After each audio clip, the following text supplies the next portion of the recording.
we know that there's a loyalty to you, to community, to support, and also healing. But you've been through some tumultuous times on your own. And it reminds me of Dr. Phil McGraw's quote that says, instead of being ashamed of what we've been through, be proud of what you've overcome, right? And in this, Irad, you shared, and I've had a chance to hear your story, but every time it motivates me and it reminds me why we're here. So Irad, if you don't mind, would you begin to tell us the beginnings of your story that moves facilitators, but also moves you in terms of the memory of your mother and her battle and what actually birthed in this space what we know as circles? Yeah. Thanks for asking. And I think, Melissa, we had a chance to, you had a chance already to hear that, but so for me, like my mother had cancer. She was fighting cancer for 7 years. During this time, obviously, there were like different kind of battles, different kind of challenges. But towards her death, a few weeks before she passed away, I was spending a lot of time with her, literally almost 24/7. And it was a rough time. She was almost unable to move. She was mostly at her home.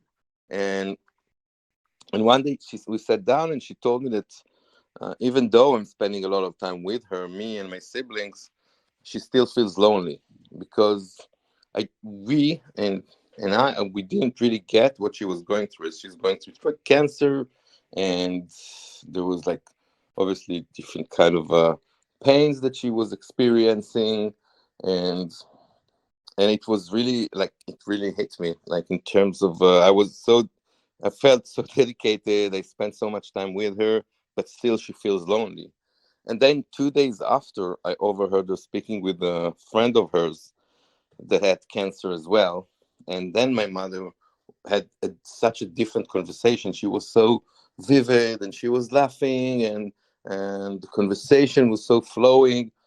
And I was struck by the differences between the two conversations between myself, like with her, and I'm a loving son and I really care for her, but still I don't get through. And then this woman, she wasn't even a good friend, like she was a friend, but still she made such a difference.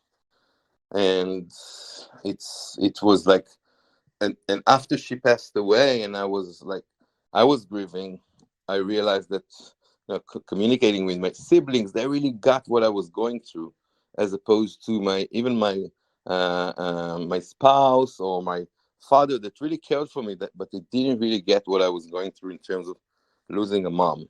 And and that was kind of like the foundations of circles. And it was like the first time it struck me that people are dealing with all kinds of life challenges or mental health challenges, but and connecting to other people that are going through the same life challenge can really make a difference for people. And then I went online and I was looking for a place, and I found only Facebook groups or kind of chats or forums, but they didn't make me, like, I wasn't feeling that I was really connecting to people. There wasn't the sense of community. I couldn't rely on people that would be there for me. And that's what kind of ignited the thought of circles. That was the start. And I think that as kind of like we were moving forward with this journey and with this platform, I'm realizing that that's a huge challenge, like in terms of for us as a society, to make sure that we are there for each other, that people are open, that people are can ask for help, can seek for help, and other people can provide help. And this is something that is not that common in the way we live today. Lately, I heard, like a few days ago, I heard a researcher from Harvard talking about three kinds of loneliness, or three kinds of solitude that people are experiencing. There's like the I would say the classic loneliness, which is like the um, having no one to rely on, socially lonely, like I have no one in my life. And then you have the culture loneliness, like I have no one that is like that I'm connected to. I'm part of this big society. And there is like the identity loneliness, which is like, for example, with my mother, she was a cancer patient, so she was like, and she felt separated from me because I wasn't dealing with cancer. And I was thinking about my mother in that context, and she literally experienced these three levels of loneliness as she was dealing with cancer. Like and even though she had her, like, there were people in her life that loved her, but yet she felt lonely in so many ways.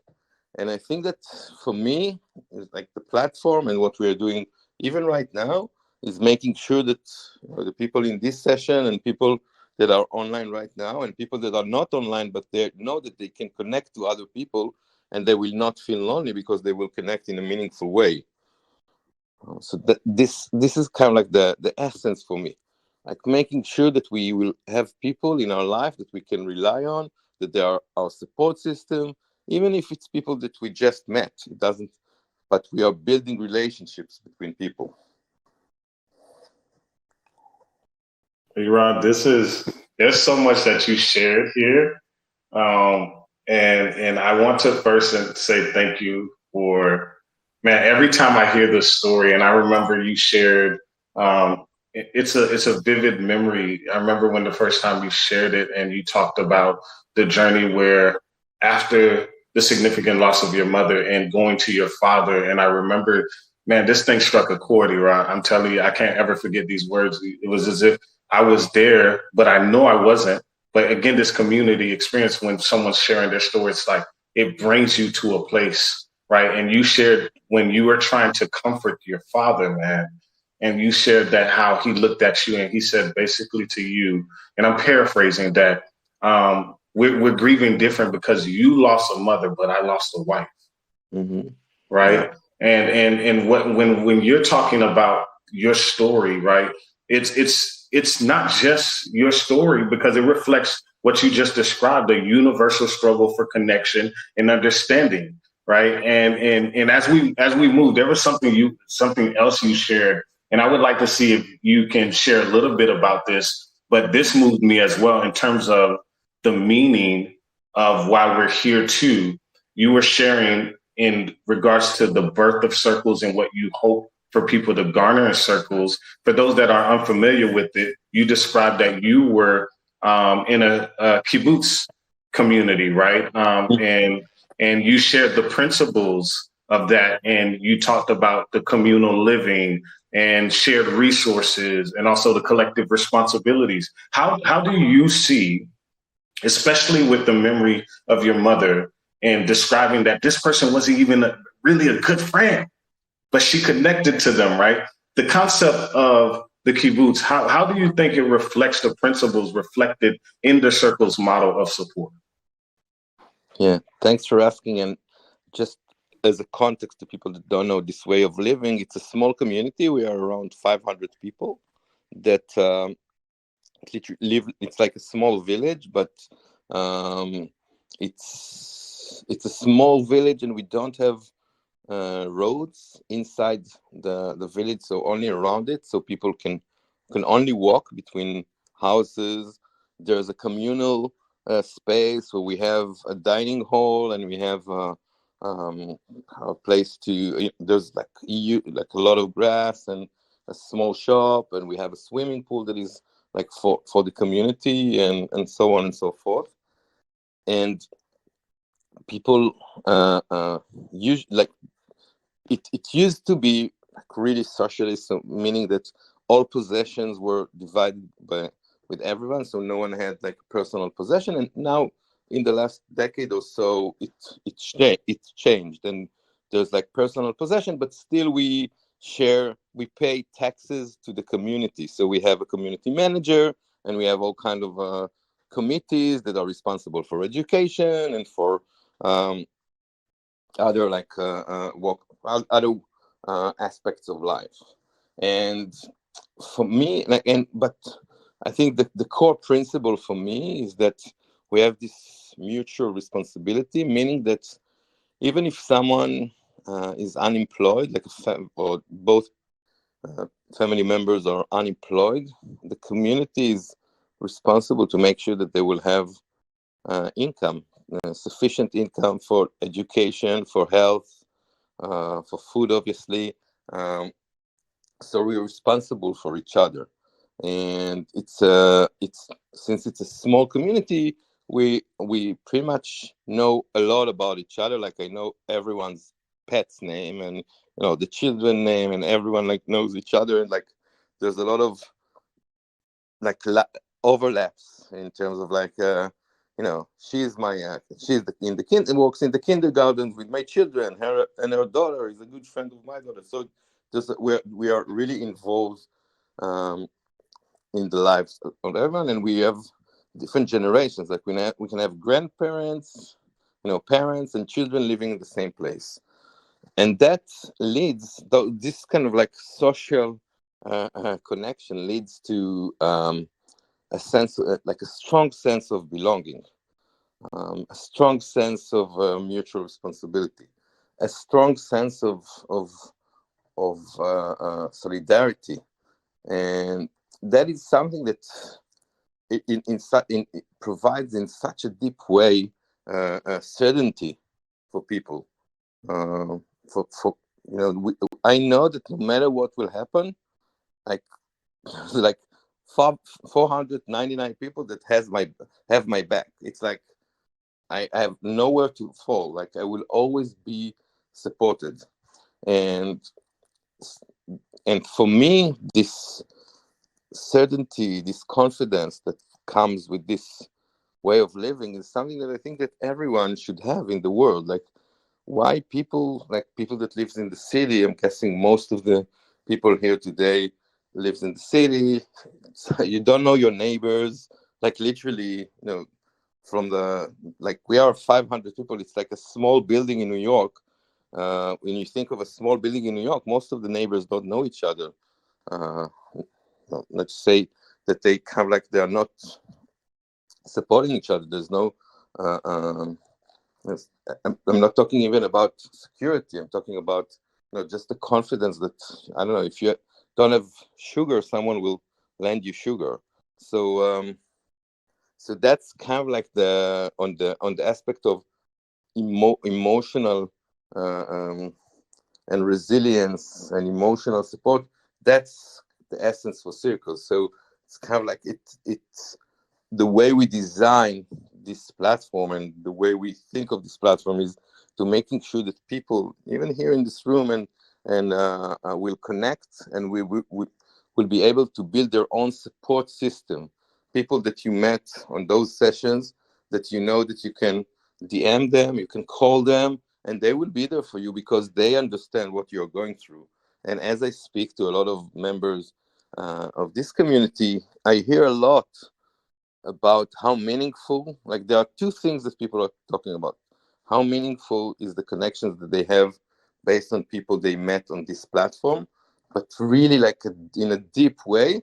And obviously they talk a lot about facilitators, and then now that a lot of people talking about you, like how meaningful your guidance is for them. So I think that this is, and for me, it's equivalent to community manager here in the kibbutz. So it's like you have community managers here on Circles, and you have the members that are connecting and with each other and making sure that they will be there for each other. And it takes time. It takes time. Even here, there's also a lot of complexity in regard. Obviously, when you have people, you have complexity. So it's not all kind of like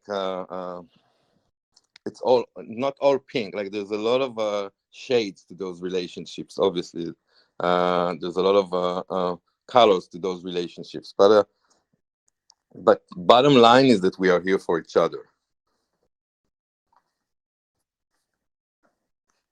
I love it.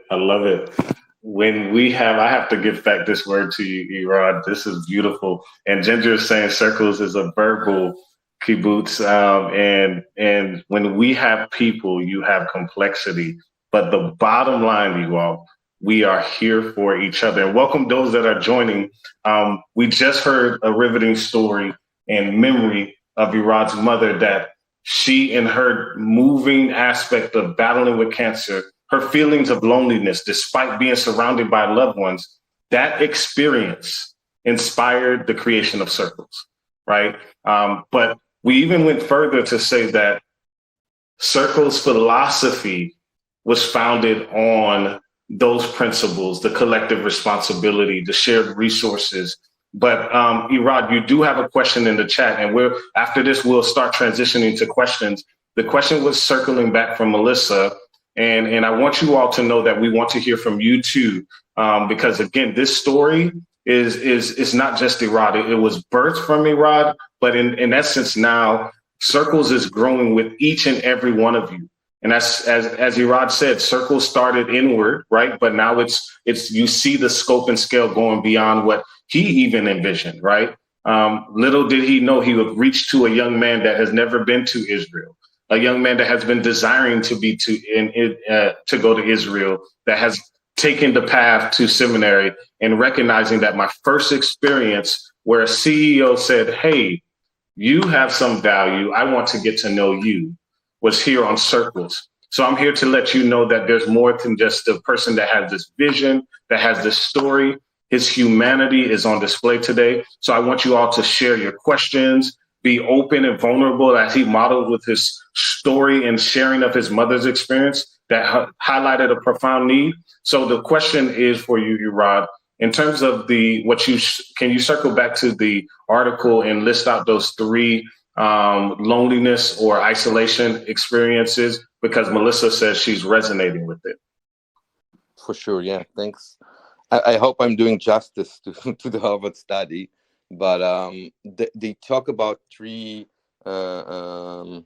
different kind of loneliness.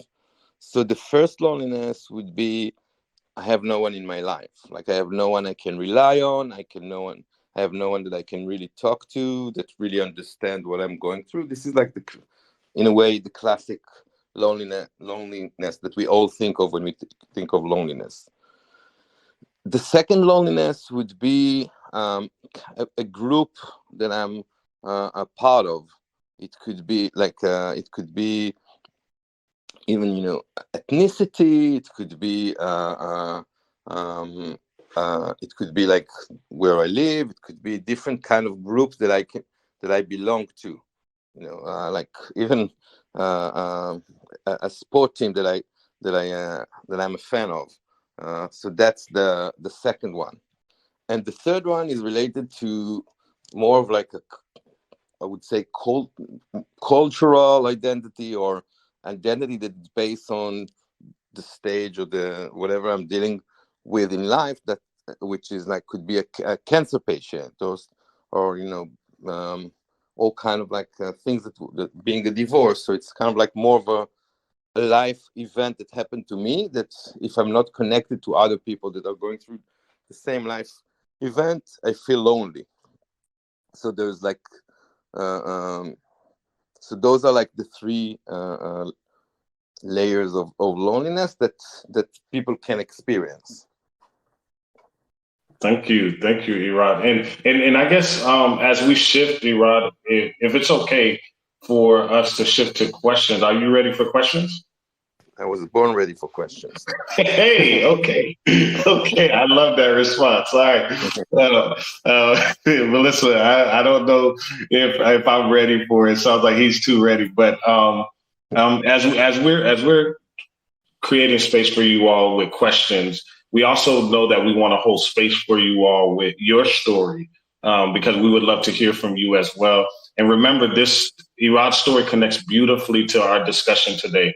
Remember, look at the title, Support Systems for All, because ultimately we want you all to leave here feeling understood and supported amidst your challenges. So to start to kicking us off with these questions, and feel free to write your questions in the chat or As you all know, if you're new to the app, you will see in the bottom right-hand corner on your app, you will see the raise hand button. Feel free to raise your hand. We'll take your hand, and also we'll do it in the order as we see it on the screen. But Irad, my question for you as we're starting to take questions, what are small steps we can take in our own lives to offer meaningful support to those around us? So that's actually a great question, and I'm kind of like including ourselves in, if you don't mind, in the question. Like supporting, it's not just other. We also need to support ourselves, and I think that there's like every time I talk about circles, there is one thing that I'm really kind of like pushing people to do, and I think that this is the core action that we can take that will make a difference in our life and in other people's life, and it's sharing. It's talking about whatever you're going through. Like, I think that this is like core. I don't really understand the psychological mechanism behind it, but we have this mechanism that a lot of the time that something happens, our instinct is not to talk about it, to feel embarrassed, to feel ashamed, to believe that it will pass, to believe that it's not influencing our mental or emotional state. And this is like, and it's always the other way around. Like every time you don't speak about things, you carry the weight. And then if you speak about things, there's like so much freedom, so much like relief in talking about whatever you're going through. And so I think that this is like, so for us is like, well, for everyone is like, is sharing, but the opposite, which is, I think will answer your question, is to really listen. Like when you're meeting someone and you're asking like, how you doing? Take this 5 seconds, 10 seconds, 30 seconds to really listen to their answer.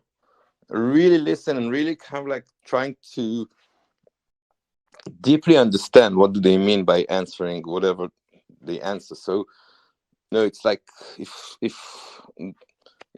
us as society will share more and then we will listen more, our mental health, as it's like our collective mental health, would be in such a better shape. And yeah, so this is for me the biggest biggest shift that I want for the world. And I think that it really resonates with the name of this session with Circles, which is support system for all. Because I don't know how many, like maybe we can do it in the raise of hand. Like how many of you today, it's like almost evening now, Eastern time, like how many of you really share today with someone, how do you feel? Like with a raise of your hand, like how many of you had a really meaningful conversation that someone really cared about how you're doing? Or Ginger, I see. That's amazing. Melissa.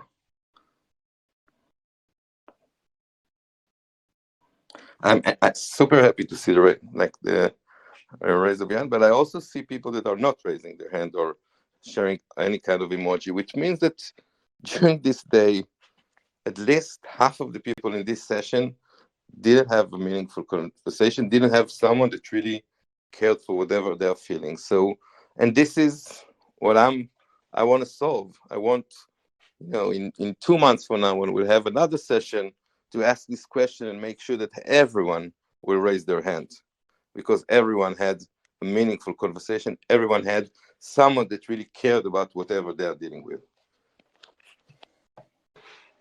That's powerful. Irad, I see you were ready. You were ready. So now we have questions. First, we have it lined up. Tamara, Lisa, then Melissa. So the floor is yours. You all, we're now at a time where we get to chat with Irad and also share your story.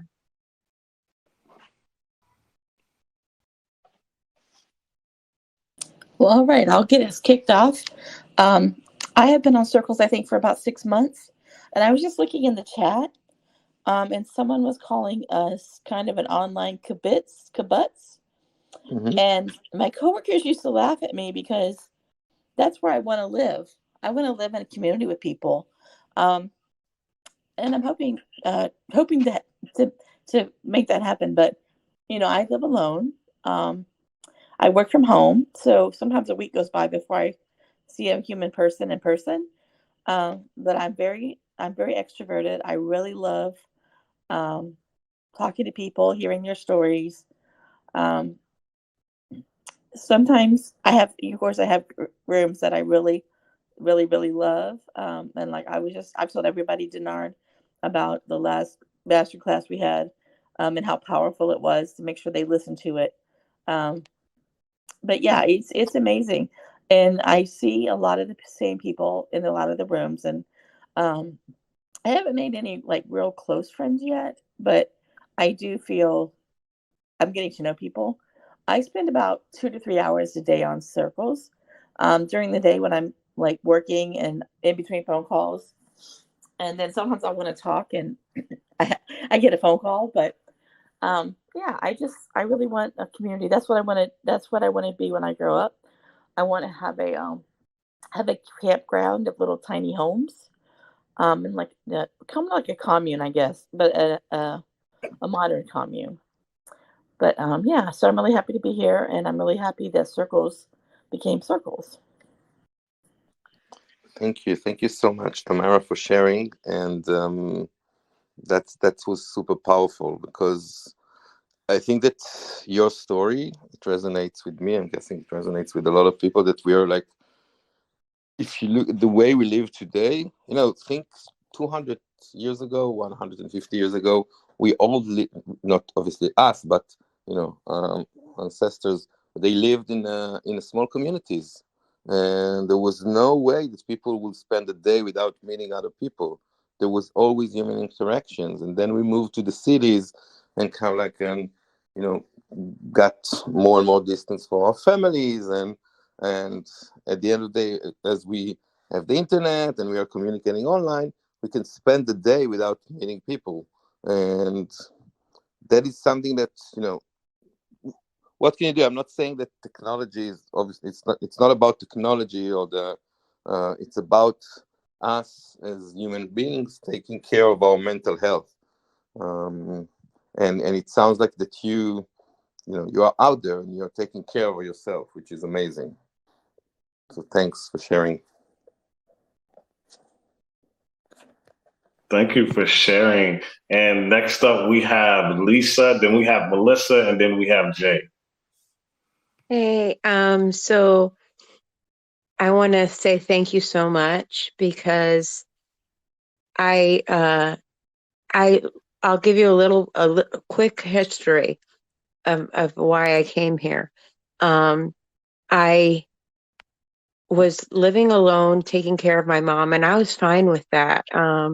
I've been doing it over 5 years now, and it was something that I, you know, accepted. This is my life now. I take care of mom, and I was pretty much I am alone doing this. Um, so then I met a wonderful man, and I started to live again and love again. And unfortunately, he died way too soon. And I didn't know what to do for the first 2 weeks. It feels like it took the first month after he died, felt like a year.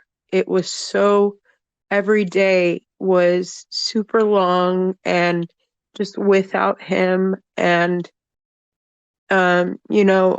he lived right upstairs. So I could go there, and I was a phone call away from my mom, and I could be down in 30 seconds if she needed me. So, I'd check on her all the time with my phone, and so I had a place to go besides staying at home. It was so nice. And she wasn't completely immobile at that. Like, she now needs a walker, and she has very bad balance. So anyways, after he died, I found circles 2 weeks, I think it was, I'm not sure, after he died. And I have been on here ever since, every day, at least one group a day. And I stayed in grief for over a year. And I even did grief video room with Stephanie. Gosh, I can't remember her last. I think it's Gomez. I can't remember her last name, but she was wonderful. Yeah, Stephanie Gomez. You got it. Stephanie Gomez. Okay, she was absolutely wonderful. And and she also had a room on Thursdays and Fridays that Czar took over. And so when I met Czar, I fell in love again. And so Christine Cooperman was one of the first rooms I went to, and she's still here. And I went to one of her rooms today, and it was wonderful to see her and hear her. And just it's the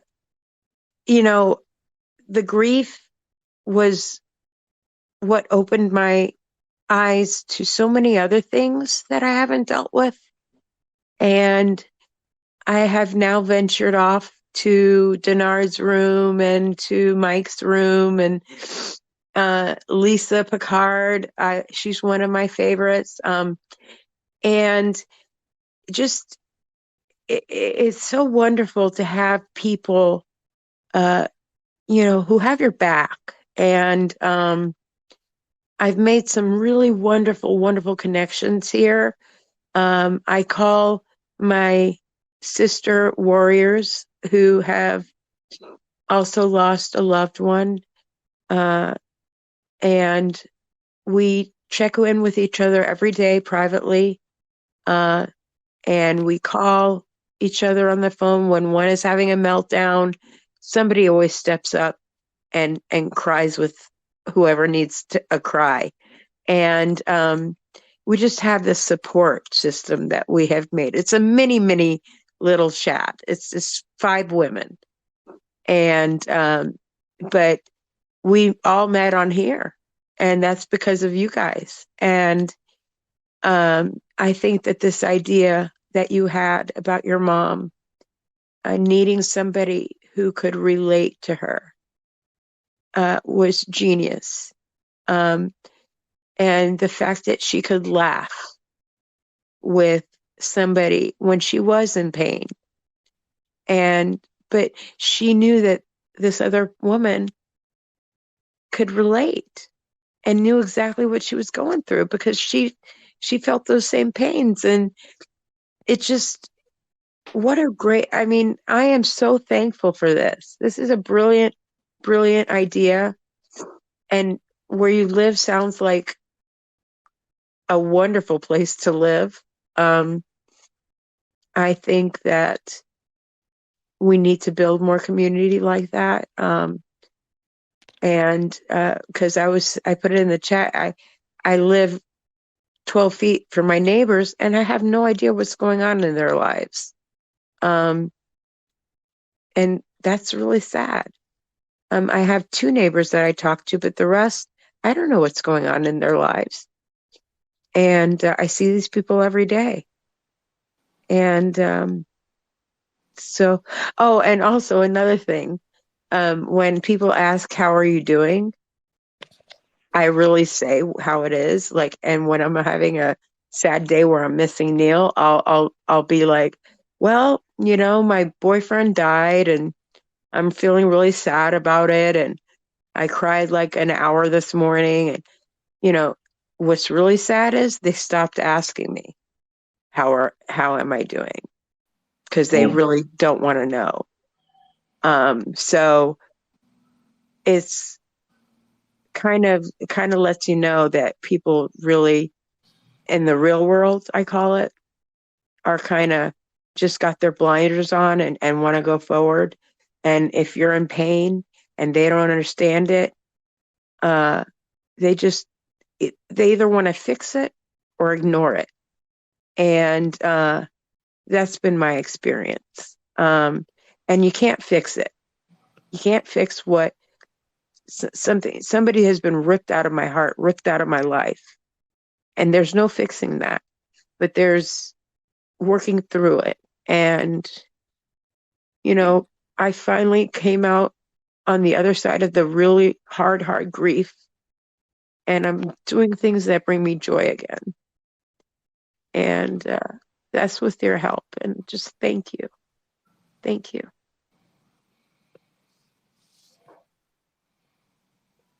Thank you so much for sharing, Lisa. There's so much in what you shared, and Irad.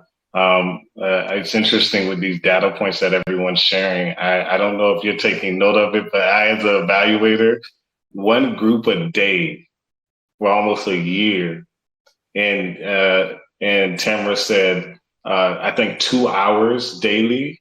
And you all have to understand, Irad, this just blew my mind what everybody just said. This is such a huge data point. I don't know if you all caught Simon Sinek's point. He said that what everyone needs for like a true catch up to build better bonds, at least to see that they increase feeling supported by 20 to 30%, is simply 8 minutes. So just imagine how much vast you've created a space for, just the opportunity and capacity for you to feel like you have a better bond. I don't know what this data point is, but I wrote it down and I'm going to figure what it looks like. But Irad, this is huge. What are your thoughts? And then we'll go to Melissa and Jay. Yeah, first, thank you so much for sharing. It was really moving. I feel humbled to be part of your journey. And I was taking, but what you said about that you have your own support system that you met, you call them something sisters. I don't want to miss Sister Warriors. Sister Warriors. Yes. So yeah, that was super powerful. I hope and I wish for everyone in this session and on this platform and in the world to have sister warriors, like a support system people that you can cry with, which is so meaningful. So thanks for sharing.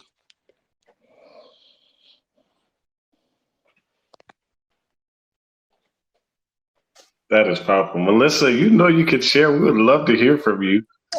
Oh, thanks, Denard. Irad, I just wanted to say how grateful I am to be in this space with you right now, and just I have so much gratitude. Denard is just such an amazing gift to Circles. I came to Circles because I was dealing with a toxic relationship, and I've dealt with depression and anxiety, grief and loss, divorce, toxic family. That's just the short list. So Circles has been just so incredibly magical, honestly, to me. After a lifetime of, therapy and having many other experiences, I just can't even express how valuable having the group setting is, where we can share each other's stories and share our stories and hear someone else's story. And there's so much healing in that, and the connection and sense of belonging that comes from that is just invaluable.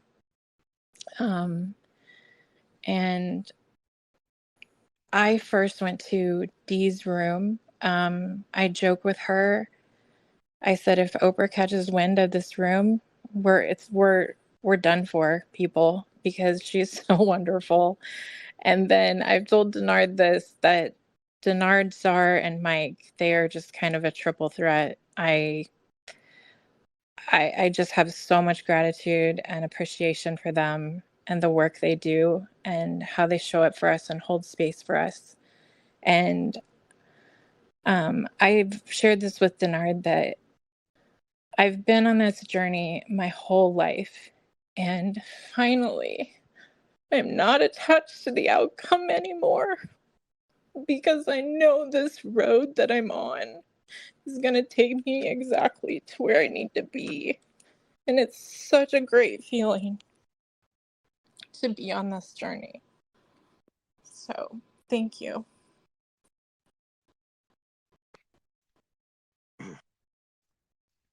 Thanks, Melissa. Wow.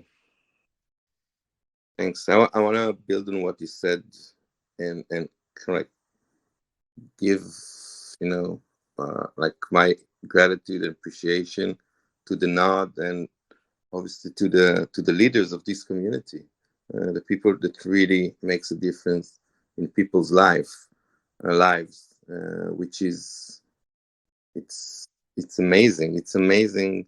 Think about it, like how meaningful. I know I've visited your rooms and other facilitators' room, and I'm always so inspired by the work that you're doing day in, day out. It's like an ongoing effort to just, be there for people, stand up for people. And this is, I think this is the backbone of what we're doing. This is the backbone of being there for people, of a support system. So thank you. And thanks, Melissa, for mentioning that. And I'm so humbled that this is your experience at Circles. Yes. Thank you. Yes. Irad, I told you this is you all, and we're gonna jump to Jay next. This is what I told you. I told Irad in a group facilitation meeting as we were sharing. I said this right here is life changing. I was sharing with Nally earlier too. I see you, Nally, here. That there's two reasons why I'm here. Irad, I'm sorry. You're gonna cover your ears. You might hate what I'm about to say. It's for you all and the facilitators, right? Your stories keep us connected. Your hearts keep us going. And you're right, Melissa. When we're not attached to the outcome, that's where we have clarity of communication, because we recognize for the first time in our lives, you recognize that someone that was a perfect stranger is now walking alongside you. That's why we have one of our sister warriors here, Clarita. I see you, right? There is community that is being formed here, and it's trust and know. It's beyond what you can even begin to imagine. Jay, we would love to hear from you too, Jay, as we're starting to wrap up here, you all. All right. First of all, I just want to personally thank Irad for creating this app. It has been a game changer in my life. I had a very scary night a couple years ago, and it completely shifted my entire life and caused me to isolate. The world that I thought was like, I grew up in a terrible situation, and I never knew that there's other people out in this world that are like me, that have gone through situations that I've gone through. And for the very first time, even though it was 30 years later, I have met people through this app that has gone through situations that I've gone through. So for the very first time in my life, that allowed me to have peace. And it sucks because I hate others to go through the same that I've gone through, but it had peace that I'm not alone. And the amount of growth that I've done these past couple years that I've been on this app would not have been able to happen without it. I have had grown in such a way that I'm proud of myself for once, and I've never been proud of myself, and I'm conquering fears and goals that I never thought I could. This is my community. This is a part of my heart, and it always will be. And I now have I had the word in my mind, but it slipped my mind, obviously, because I got nervous. But like, I have the actual strength now to step up, and will be starting my own support group here within the next year. And that's just because the compassion that I've found from others. And Denard has been an absolute blessing and a gem for this app. And there is quite a few different facilitators that I've absolutely like fell in love with, and it really truly helps to support, and things that we can relate, and them being complete, open, and honest, and like, being able to share, and they're humans as well. They go through stuff, but then they also can share with you, and they're able to relate. And I really enjoy this app because you're able to relate. So thank you so much.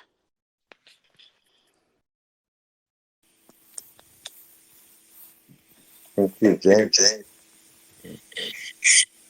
I think that for me. Oh, sorry. Okay. It is super powerful that you showed up for yourself.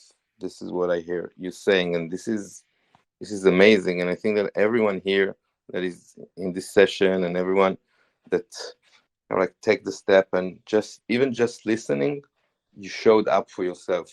You're taking step, and this is it's a big step. It's not something to it's something to take really seriously. Like, just showing up, listening, it's a huge step, and you guys are doing it. And I'm excited to hear that you see yourself down the road supporting other people. That's outstanding. You supported yourself, and now you have the power and the will within yourself to support other people. So thanks for sharing, Jay. Oh man, we're about to come to the end of this good thing, but we have like the perfect person to close us out. One of our sisters. Can I actually say this? I don't want to get in trouble for saying this. Clarita, can I say Sister Warriors? Can I say this? We would love to hear from you, Clarita.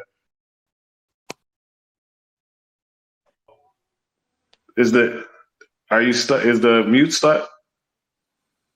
Are you able to try? I'm sorry. There you go. It was muted. Thank you for those wonderful things you said. And Bernard, you always make me feel really special and loved here. And I hear the same thing when you're talking to other people too. And I learned so much here. I wanted to share, first of all, that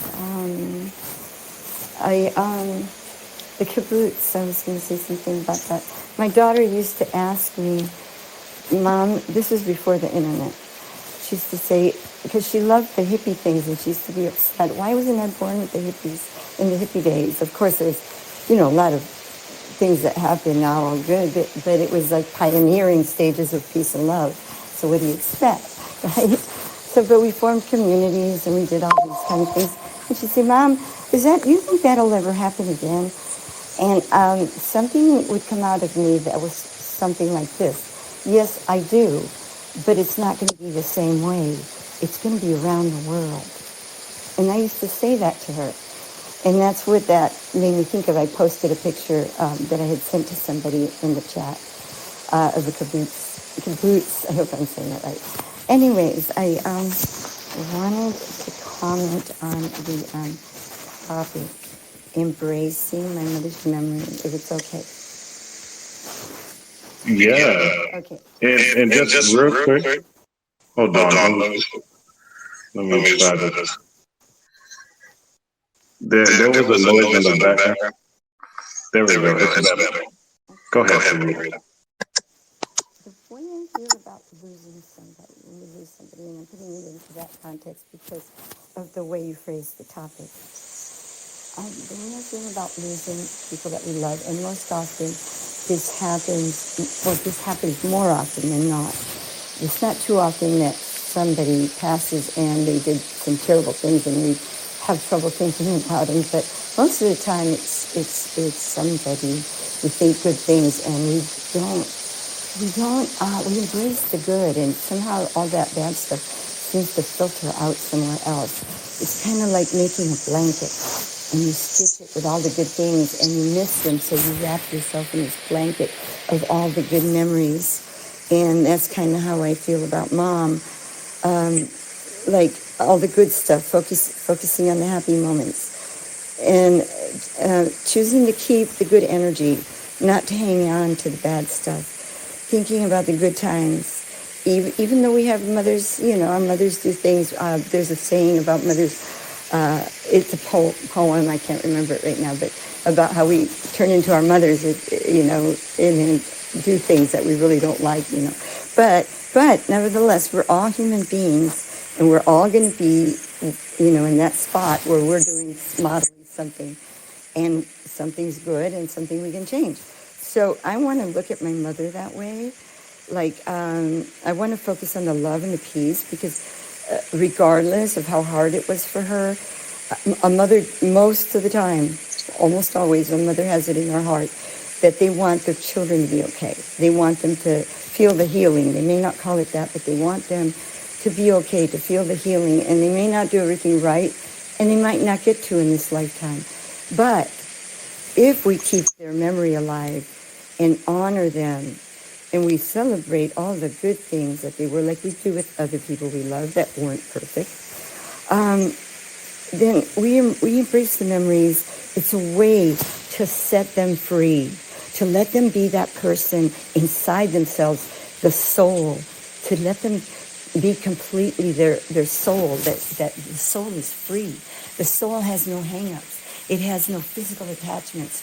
And we all want to go there, even when we're in our bodies. We can get tastes of this. And we all want to be there. We all want to go there. We can set them free to be that person they wanted to be for us. And I believe we'll meet them again. And they'll be there. We'll not know it all the time because we're in the physical, but they will be there with us, because everything is connected.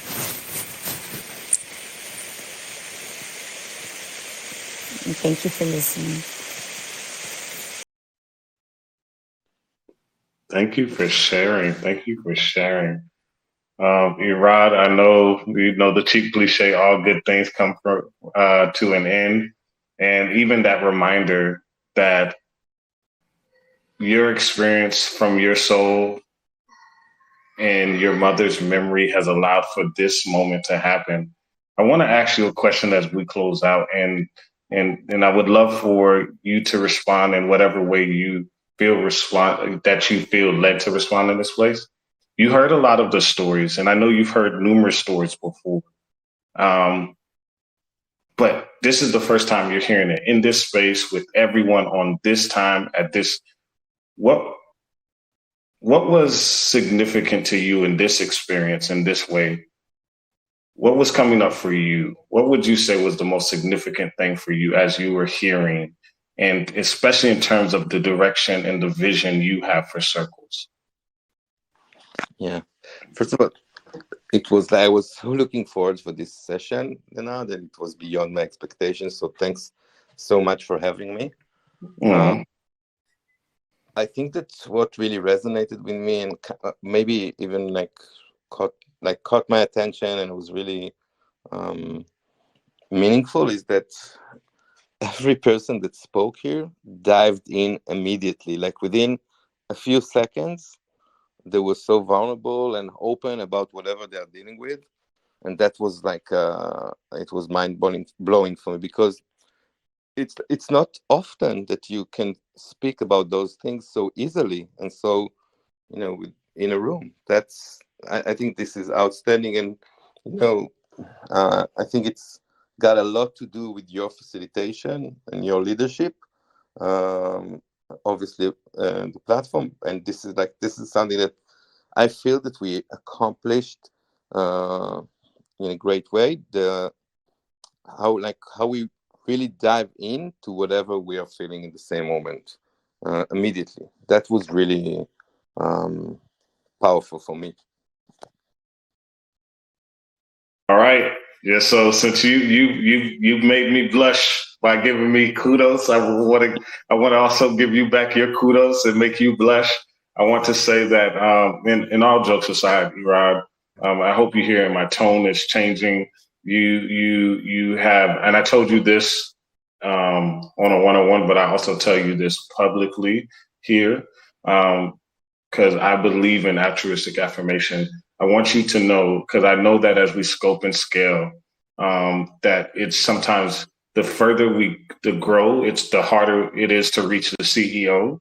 But I would tell you that the fact that you're doing this is a reminder that Circles is not just a vision. Circles is something you're passionate about because you're passionate about people and their stories. And I want to thank you for that and modeling that here, because I think at the end of the day, while we give credit to the facilitators, we give credit to each of you as members and participants of telling your story and your journey. I think you said I think the biggest thing that I've seen you do as a CEO, but also as a person, you modeled showing up, right? And I just hope and pray, and I shared this to you individually, that you will continue to do that, because when people are in pain, what seems reachable becomes achievable, right? And so you made this vision become reachable. And now it's the personified speech of, someone put it in the chat, like, you've carried your mother's legacy. And I want that to land with you. And you've done it well, brother. And I really want that to land with you. Because in my experience, one of the things, there's the scripture that says, good deeds will follow us, right? And your good deed will, and this is the hope that I hope you also have, is that your mother's good deeds have outlived her. And I hope the same for you, because you have made a change that I don't even think that you know you are doing this. I really don't think you know the extent of what you're going to do. But I'm appreciative to be a part of this journey. And I hope that you will continue to be you and show up and make that memory, that legacy, something that's not just we share, but something that's reachable, so that somebody today heard from you and know that now they're showing up, and they were questioning to show up today, but they showed up and you acknowledged them. So I really want to say thank you for doing that. Thank you so much for saying that. This is really moving. Thank you. Yeah, man. And so you get to be challenged by Denard. I get to nudge you today. So if you were to describe this experience, or if you want to give people one word, right? Natalie knows I like to do this. Other people here know I like to do this. Actually, since Natalie's here, let me correct this real quick. Give us a takeaway, a challenge to move us in the right direction with everything that was said today, Irad. A 3-word sentence. So my group had corrected me. So I'm giving you a 3-word sentence that you would give to us. This challenge is for you to think inward and to give us something to move us outward, in terms of embracing the memory, in terms of support for all, in terms of the responsibility and accountability towards humanity by just showing up for yourself. What 3 words do you think you could give to us to move forward on our journey? Yeah, I think that the answer is within the question. I think show up. This is key. Be present, show up. This is key. Be present in whatever you're doing, like be mindful in whatever you're doing, and then show up for yourself and for other people. I think this is like a big takeaway, and it's a takeaway because this what happened for me in the last hour or so. It's like people showed up. So it's so powerful. When we show up, anything and everything can happen. Okay, you are right. You are ready for any question. Listen, you all, I don't know about you, but this was truly a blessing for me. I get excited to hear people's story and their humanity. As we wrap up here, you all, I don't have anything to add. My hopes is if you feel like you missed on something, if you're listening to this recording at a different time, listen to it again, because what I've learned is that sometimes we can miss out on our blessings, but you get a chance with this recording on Spotify, YouTube, and also remember that you're healing your community and even yourself. You're within reach. You just have to trust yourself with it. So be present and show up. Irad, thank you. Thank you for being you. Melissa, Cheryl, Nally, Clarita, Tracy, Lisa, Jay, I'm proud of you too. Stacy, you all, thank you for being here. We love you. Continue to live out this legacy in a meaningful way to yourself. Have a great one, everyone. Bye. Thank you so much, Kenard. Bye bye. You're welcome, Irad. Thank you both. Aw, you're Thank welcome, you. Melissa. You're welcome, Nally. I'm so happy I caught this. Thank you very much for sharing the beginning. That was very exciting to learn in honor of somebody's mother. Yes, Tamara. Like this is what I've been begging for this for 2 years. Like they'll tell you that story, and because I wanted, we've all heard it in parts in different places, but I felt like it deserved a masterclass. She deserves a masterclass, and that space for you all to hold with us was just. I don't have words like in French, English, or even Creole. Like what happened today is why I tell you all I'm here on this app. That's the meaning. That's the meaning, you all. Have a good one, everyone. Denard, I didn't get to say thank you. I'm sorry. Go ahead. I didn't get to say thank you to Irad, but I left something in the chat, and I was thinking I'll just put it in when I go out and you make a review or you put your comment in there, I'll put it in there, and I want to just say thank you to him for what he's done. Yeah, I'll screenshot it. Okay, great, and you can also find it in the chat. Okay. Thank you, and thank you for this beautiful room.